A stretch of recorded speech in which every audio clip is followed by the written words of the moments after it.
ok តោះថ្ងៃមុនយើងបានសិក្សាហើយអំពីការប្រើ insert update delete add new ថ្ងៃនេះខ្ញុំចង់ឲ្យយើងចេះប្រើ module ចេះប្រើ module ហ្នឹងហើយចេះប្រើ module មានន័យថា module ហ្នឹងគឺជាកន្លែងគឺជាកញ្ចប់កូដមួយរបស់យើងសម្រាប់យើងខ្ចប់កូដទាំងអស់ដាក់នៅក្នុង module ហ្នឹងថ្ងៃយើងចង់ធ្វើអីយើងហៅមកប្រើតែម្ដងអញ្ចឹងងាយស្រួលជាងយើងសរសេរកូដវែងឡាយចេះនេះវាងាយស្រួលឲ្យយើងវាងាយស្រួលយើងទាំងការហៅប្រើហើយនឹងកុំឲ្យយើងសរសេរកូដវែងឡាយចេះក្នុង form របស់យើងសរសេរកូដច្រើនអញ្ចឹងណាអញ្ចឹងយើងខ្ចប់កូដទាំងអស់ហ្នឹងនៅក្នុង module មួយអញ្ចឹងយើងបង្កើតជា module មួយដើម្បីខ្ចប់កូដទាំងអស់ហ្នឹងអញ្ចឹងយើងអត់ញ៉ៃយើងហៅតែម្ដងគឺប្រើរហូតអូខេអញ្ចឹងខ្ញុំចាប់ដើមបង្កើត module ថ្មីមួយខ្ញុំមកខ្ញុំដាក់លើបច្ចេកនេះខ្ញុំមកស្ដាំលើវាបន្ទាប់មកខ្ញុំយកពាក្យថា add ហើយខ្ញុំយកពាក្យថា module អូខេអញ្ចឹង module ហ្នឹងគឺវាខុសពីខ្លះ module មកយើងនិយាយពី function វាប្រៀបស្មើនឹង function sub function sub គឺវាគ្រាន់តែជា file មួយសម្រាប់ខ្ចប់កូដរបស់យើងឯងខ្ចប់កូដរបស់យើងអត់មានលទ្ធផលអីទេតើគ្រាន់តែហៅមកប្រើហ្មងហៅមកប្រើក៏ប៉ុន្តែខ្លះវិញគឺពេលដែលយើងចង់ហៅវាប្រល់តល់តែអាសាមានន័យថាតល់តែ create object តើ create object បានយើងប្រើខ្លះតែសម្រាប់ module ហ្នឹងគឺគ្រាន់តែយើងយកអាកូដដែលយើងមានស្រាប់ហ្នឹងទៅខ្ចប់ជាកញ្ចប់មួយឲ្យងាយស្រួលប្រើឯងឲ្យងាយស្រួលក្នុងការហៅប្រើយើងអត់ថ្ងៃក្រោយយើងអត់ចាំបាច់អីគេអត់ចាំបាច់សរសេរកូដដដែលហ្នឹងក្នុង form អូខេអញ្ចឹងខ្ញុំបង្កើត module មួយខ្ញុំឈ្មោះថាខ្ញុំដាក់ថា module module db ចឹងថាយក module ហ្នឹងគឺយើងសម្រាប់ខ្ចប់កូដយើងសម្រាប់ធ្វើការជាមួយ database ចឹងរាល់កូដ insert update delete select data combo box អីបោះចូលក្នុងទាំងអស់បោះចូលនៅក្នុង module ហ្នឹងទាំងអស់ដើម្បីយើងធ្វើការហៅតាមក្រោយវិញអូខេឥឡូវខ្ញុំចាប់ផ្ដើម add ខ្ញុំ add វាមកយើងបាន module ថ្មីមួយនេះយើងបាន module ថ្មីមួយដែលតេស្អាតណាអត់មានអីទេអូខេអញ្ចឹងយើងចាប់ផ្ដើមធ្វើការជាមួយ module ចាប់ដើមធ្វើការជាមួយ module អញ្ចឹងខ្ញុំយកកញ្ចប់កូដទាំងអស់នេះយកទៅផាសនៅក្នុងណានៅក្នុង module របស់យើងខ្ញុំ control C មកហើយខ្ញុំយកវាទៅខ្ចប់នៅក្នុងកញ្ចប់កូដនេះវិញ control V នេះអូខេចឹងខ្ញុំយកកញ្ចប់កូដដែលយើងមានហ្នឹងយកទៅដាក់ក្នុង module វិញអូខេអញ្ចឹងខ្ញុំចាប់ដើមបង្កើត sub នេះបន្ទាប់មកខ្ញុំយក sub connection នេះ sub connection ទាំងអស់នេះខ្ញុំយកទៅដាក់នៅក្នុង module ដូចគ្នានេះខ្ញុំយកទៅដាក់ក្នុង module ដូចគ្នាអញ្ចឹងយើងស្មើនឹងយើងយកកញ្ចប់កូដទាំងអស់នេះយកទៅខ្ចប់នៅក្នុងមួយកញ្ចប់នឹងមួយហើយអញ្ចឹងថ្ងៃក្រោយយើង connection យើងលែងសរសេរក្នុងគ្រប់បើសិនជាយើងសរសេរបែបនេះមានន័យថាម៉េចយើងត្រូវសរសេរ connection គ្រប់ form ទាំងអស់អញ្ចឹងតលពេលដែលយើងបង្កើត module មកយើងខ្ចប់កូដ connection ហ្នឹងមកមានន័យថាម៉េចមានន័យថាយើងលែងហៅ connection គ្រប់ form ហើយយើងហៅចេញពី module ទៅប្រើវិញចឹងវាងាយស្រួលក្នុងការសរសេរយើងអត់សរសេរកូដដដែលនឹងគ្រប់ form ទេអូខេអញ្ចឹងកញ្ចប់កូដមួយយល់គឺងាយស្រួលអញ្ចឹង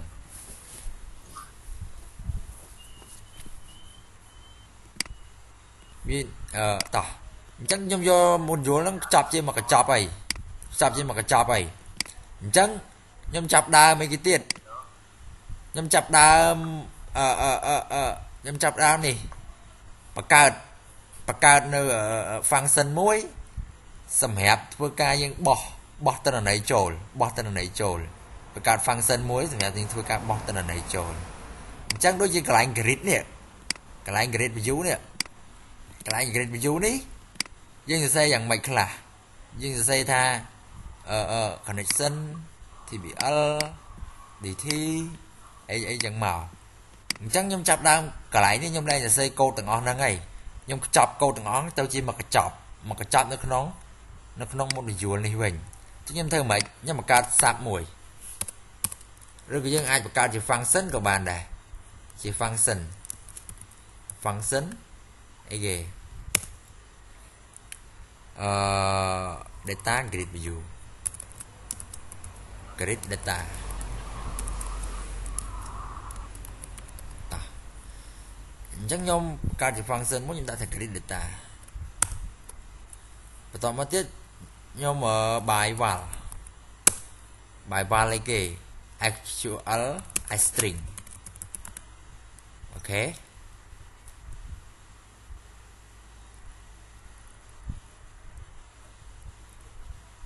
បន្តមកយើងដាក់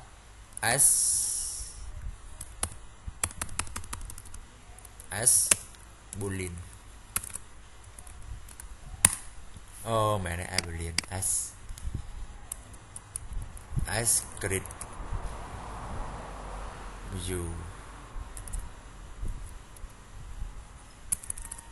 s grid view តោះដូចជា grid view អញ្ចឹងឯងឈប់ចាំផ្លែឥឡូវខ្ញុំបង្កើតជា sub វិញចុះខ្ញុំអត់តបង្កើតជា function ទេខ្ញុំកាត់ sub data grid view តោះបន្តមកខ្ញុំបង្កើតជា sub data grid view ខ្ញុំដាក់ by val actual string បន្តមកខ្ញុំបង្កើត by val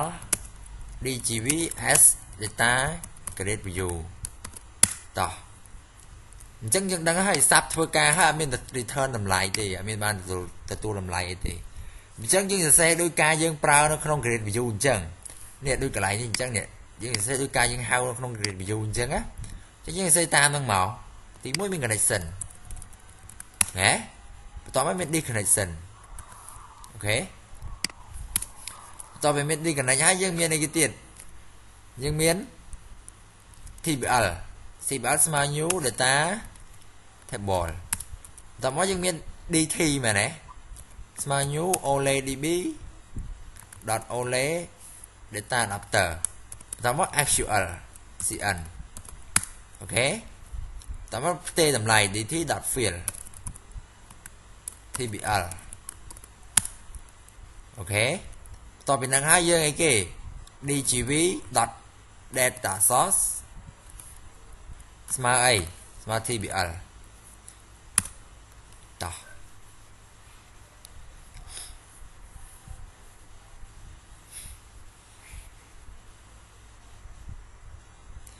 អូខេតែប៉ុណ្ណឹងយើងស្មើយើងសេកូដ grid view អញ្ចឹងខ្ញុំប្រើនឹង try catch មក try បន្ទាប់មកខ្ញុំបោះកូដទាំងអស់នេះចូលទៅក្នុង try ពីនេះហើយបន្ទាប់មកខ្ញុំ mistake box ពេល error mistake box សូថា ex.mistake ពេល error ឲ្យវា mistake ប្រាប់យើងថា error ត្រង់ណាតោះអញ្ចឹងខ្ញុំសរសេរកូដប៉ុណ្នេះខ្ញុំសរសេរកូដប៉ុណ្នេះមានន័យថាម៉េចមានន័យថាស្មើនឹងយើងសរសេរកូដមកកញ្ចប់នេះស្មើយើងសរសេរកូដមកកញ្ចប់នេះអូខេស្មើយើងសរសេរកូដមកកញ្ចប់ហ្នឹងតន់ទាំងអស់គ្នាតោះអញ្ចឹងខ្ញុំចាប់ដើមយ៉ាងម៉េចខ្ញុំចាប់ដើមលុបកញ្ចប់កូដទាំងអស់នេះខ្ញុំ comment កូដទាំងអស់នេះខ្ញុំអត់លុបទេណាខ្ញុំ comment បន្ទាប់មកខ្ញុំចាប់ដើមសរសេរ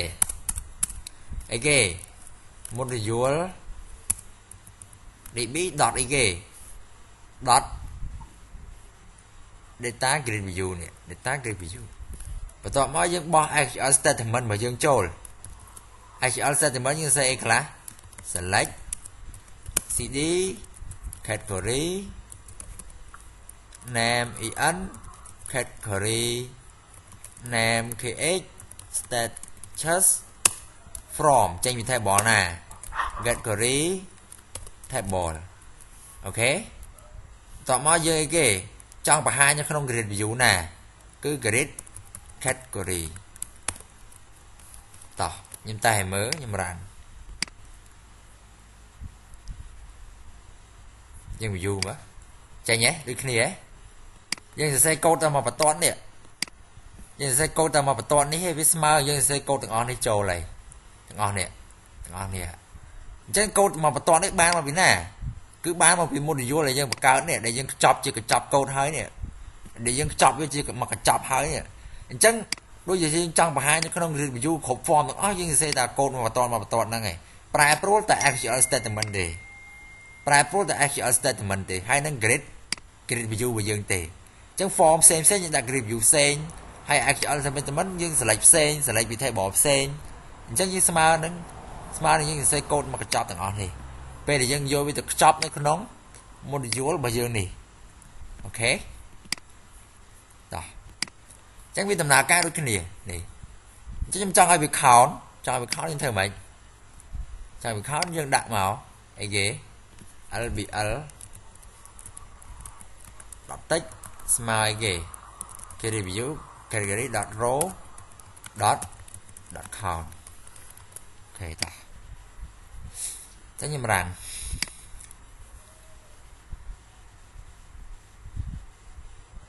view មកឃើញទេ count បានឃើញទេតោះអូខេកន្លែង sub data grid view នេះអញ្ញត្តិ2នេះគឺជាអញ្ញត្តិសិប្បនិមិត្តដែលសម្រាប់ឲ្យយើងធ្វើការបោះតម្លៃចូលនៅក្នុង form ណាមួយដែលយើងចង់បោះអញ្ចឹងខ្ញុំគ្រាន់តែជំនួស SQL statement នេះគឺជា SQL string ខ្ញុំចង់ជំនួសដល់ SQL statement ហើយកន្លែង DGV ខ្ញុំចង់ជំនួសដល់ data grid view អញ្ចឹងនៅក្នុង module នេះយើងអាចទៅហៅឈ្មោះ form ឈ្មោះ grid view នៅក្នុង form មួយមកប្រើបានទេគឺយើងគ្រាន់តែប្រកាសDGV ជា grid view ហ្នឹងមានន័យថាជាអញ្ញត្តិសិប្បនិមិត្តមួយចោលសិនគ្រាន់តែប្រកាសចោលសិនចាំយើងហៅពេលក្រោយហើយនេះដូចគ្នាដែរយើងប្រកាសពេលក្រោយអញ្ចឹងកន្លែងនេះដែលយើងជំនួសដោយសិប្បនិមិត្តនេះធម្មតាយើងមិនសរសេរ select យកតែម្ដងនេះ select statement យកតែម្ដងក៏ប៉ុន្តែយើងអត់តន់សរសេរទេគឺយើងគ្រាន់តែប្រកាសជា string ចោលសិនព្រោះអីកន្លែងហ្នឹងជា string អញ្ចឹងយើងប្រកាសយក SQL statement ហ្នឹង SQL ហ្នឹងយកមកដាក់នៅនឹងសិនដាក់ហ្នឹងបដោះសន្នសិនអត់តន់ប្រើទេគ្រាន់តែប្រកាសចោលសិនបន្ទាប់មកយើងផ្ទេរតម្លៃធម្មតាបន្ទាប់កន្លែង DGV នេះក៏យើងអត់តន់ប្រើដែរគឺតំណាងឲ្យ data grid view ក៏ប៉ុន្តែដឹងថា data grid view បោះពីណាទេអត់ដឹងថាបោះពីណាទេអត់ដឹងថាបោះ form មួយណាទេតោះតែពេលយើងហៅមកប្រើនេះពេលដែលយើងសរសេរ SQL statement ប៉ុណ្ណេះមានន័យថា SQL ហ្នឹងគឺវាស្មើយើងសរសេរប៉ុណ្ណេះហើយតទៅពេលកន្លែងកន្លែងដែលយើងសរសេរថា grade view នេះ DGV grade view នេះយើងជំនួសដោយគេ grade view នៅក្នុង form របស់យើងនេះក្នុង form យើងឈ្មោះគេ grade view យើងនេះក្នុង form យើងឈ្មោះអី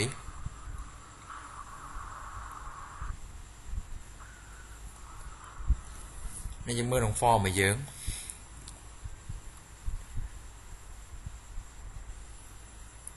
នេះ category ឃើញទេអញ្ចឹងកន្លែងដែលយើងត្រូវជំនួសគឺមាន2នេះ SQL statement ហើយនឹង grid category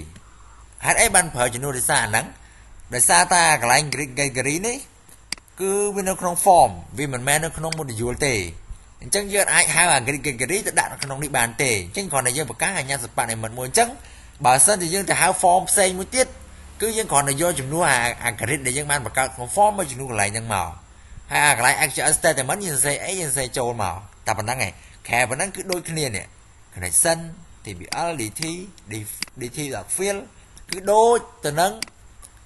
អានេះទាំងអស់អ្វីដែលប្រែប្រួលគឺមានតែពីរឯងគឺអានេះgrid view នេះដែលប្រែប្រួលហើយនឹង select statement ដែលប្រែប្រួលអូខេអញ្ចឹងបានយើងខ្ចប់ជាកញ្ចប់កូដមួយយើងអាចយកវាទៅហៅក្នុង form ណាក៏បានដែរដែលយើងចង់ប្រើមានន័យថាពេលដែលយើងខ្ចប់ជាកញ្ចប់កូដនឹងមួយហើយយើងអាចវាយកទៅប្រើនៅក្នុង form អីគេនៅក្នុង form view data នៅក្នុង form grid combo box សេចក្ដីយើងអាចយកទៅប្រើមួយណាក៏បានដែរពេលយើងខ្ចប់ជាកញ្ចប់មួយហើយអញ្ចឹងអូខេរឿងវាមានប៉ុណ្ណឹងតោះអញ្ចឹងយើងពេលដែលយើងបង្កើត grid view នេះហើយយើងពេលដែលយើងបង្កើត sub grid view នេះហើយយើងអាចយកវាទៅប្រើ search យើងអាចយកវាទៅប្រើជាស្អីក៏បានដែរ search នៅក្នុង data search អីក៏បានជាមួយនឹង grid view របស់យើងពេលយើងបង្កើតកញ្ចប់កូដនឹងហើយ chắc như lên sẽ cô tà đá là ngon đấy nè connection KVL new data DT dot field nhưng thay lên sẽ cô tà ngon tà đá này chắc như sẽ cô đấy kì nhưng hao ta cái chọc này mua từ pra nó smile như sẽ tà ngon là ngày nhưng hao ta cái chọc này từ pra smile như sẽ tà ngon là ngày ok chẳng nhưng comment code đi nhưng mà lục tới nhưng comment ơi ok tỏ mấy nhâm thua ca hao đi kia nhâm thua ca hao cứ nhâm tới ghê bà sân chia cbopt dot text my ghê id nè cái lại lạc khan dương nè lại search mình lạc khan id thằng ném á chắc như muốn tích yên chắc nhâm hao ghê màu nhâm hao một vuol db dot ghê data grid view ok và tỏ mắt dương actual statement nè actual string nè actual string chắc dương chỉ nuôi đợi cái actual statement chắc actual statement như xây khá nè khang lơ nè actual statement dương nè xây khang lơ nè chắc như chỉ nuôi đợi năng máu ai ghế select cid category name en category name kh status change with table nè get query table vik vcid like của những search tam về id phía rối là bỏ quote sinh nhà nâng thì search dot text ok tại phải đang chọn rường tao mới dương bia mùi nhưng trong và hai nhưng trong search những search tranh pi grid view nè grid ok category ok anh chắc lại nó đi cái này một vuol db dot data grid view ok select ok cid category name en category name kh status change bị thay bỏ nè category table where ok select change thì nắng vik nè where thằng on nè thằng on này dân trong search nhỉ chứ nhưng sao là sẽ nhưng copy bọn nó nhưng copy ok để nhưng control c nên control p tỏ và tỏ mau dân trong và hai miếng không grid view nè grid category ok những bật bình chẳng pe để nhom thưa ca search khơi khục khó nó hái nhưng thưa ca count tên này cười kì bị account dot text smile kì grid get grid dot row dot count đó chẳng nhưng mà cô mua dạng clay nhưng mà cái chọc cô mua dạng clay vì muốn như xây làng vườn cái này xe mờ còn nổ xe mằng hân món này xe mằng hân cái nhé bây giờ anh biết một chỗ là xe vườn như xe tròn ta tập bây giờ biết một chỗ chọc cô gì một cái chọc hay những hai tập này này hai tập mà cái chọc nó máu chọc rường chắc nè vì muốn nói như xe ăn tròn thì lực statement cái nhé chắc là quay để prai pro mình tập pi nó không code và hai nhưng không grid view á mình là actual statement hai năng ngay ghế năng data grid view bây giờ nè chắc cái kia cái lại đi prai pro là cái nhé prai pro là cái lại của prai pro là cái nhé đó chắc nhầm rán tay mở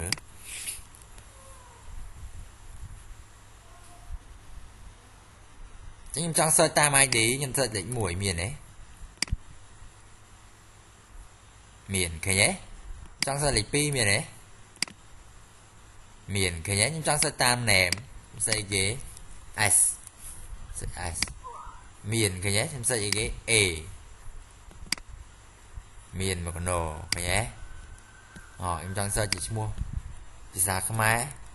xả bù miền cái nhé ok Samsung hay chẳng đời miền cái nhé chẳng đôi chỉ dương thì vô câu từng ngón này bên dương chọc vô câu mà cái chọc nó như là chọc nó không một vuol môi nữa này chứ nhưng ai vô về tập prao nó khục cả lại khục sắp khục form mà dương từng nè khục sắp khục form khục beton mà dương từng nè thấy nhé nó không có chạy mà dương mùi nằng chẳng nhưng ai hao ban khục từng chứ nhưng hao ta mà cái chọn đi vì món nhưng xây lằng quê nhỉ nhưng xây lằng quê xây một cái nô thấy nhé nè xây lằng quê và to mỗi dương chọc vô một cái chọc rồi hơi nó không ai ghế nó không một vụ múa một vụ đi bi về dương nè chứ nhưng lên hao chợn chẳng ngày nhưng hai ta mà to này nè mà to này chẳng càng nghe cái đôi khi này từng đối với quay để dành xây này chẳng đôi khi này ok